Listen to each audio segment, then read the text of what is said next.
Ano tawag dito sa inyo sa Batangas o Katagalugan?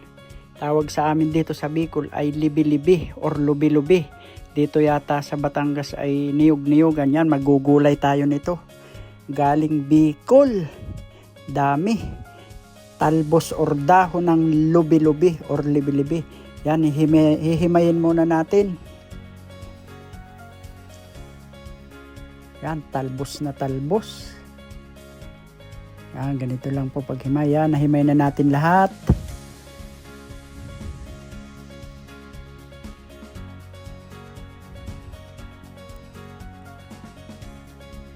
Tuin na natin. Lagyan na tayong gata.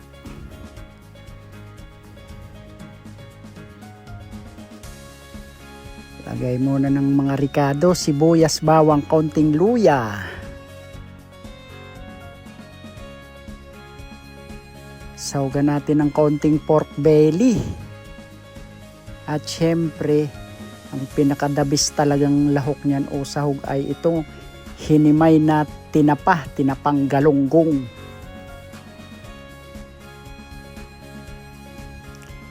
Lagay na natin ng gata.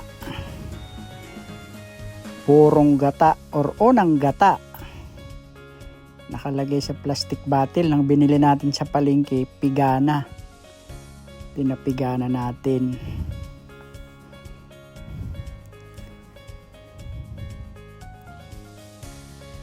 Lagay tayong konting paminta.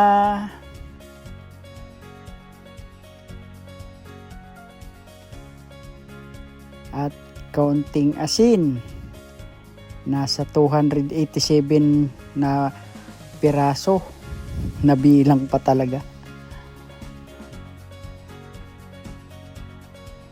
Siyempre, Bicolano, pag nagagata, pakukuluin muna. Halo ng halo hanggang sa kumulo or bumulak.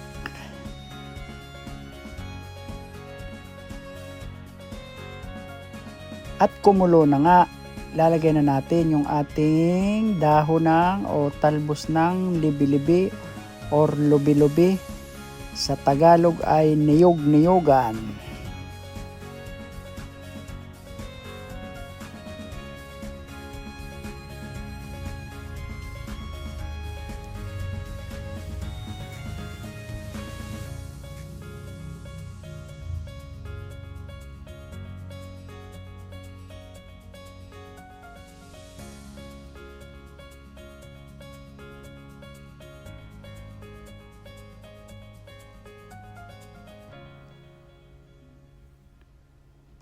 At eto na nga, malapit-lapit nang maluto.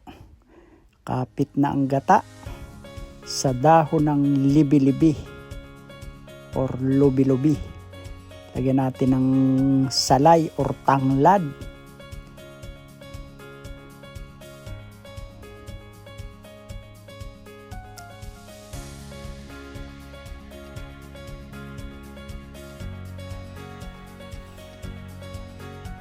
Lagay din natin ng siling berde.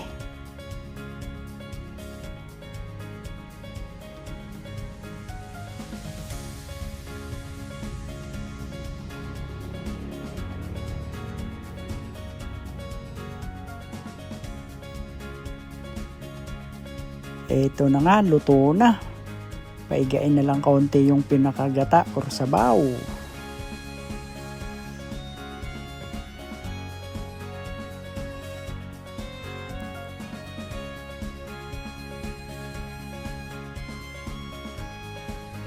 Luto na. Salin na natin or lagay na natin sa ating lalagyan nang tayo ay makalapang or makakain na. Sarap nito. Naglalatik-latik ang gata. Sabi sa Bicol, naglalanala na. Siram sana.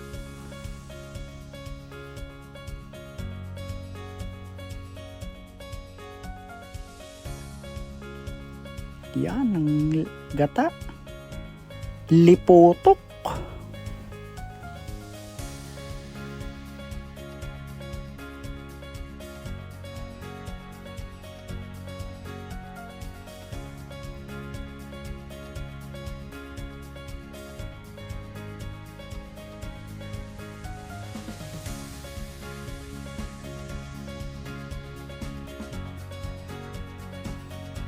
Yan ang ginataang dahon ng lubi-lubi, libi-libi o niyog-niyogan. Yan na.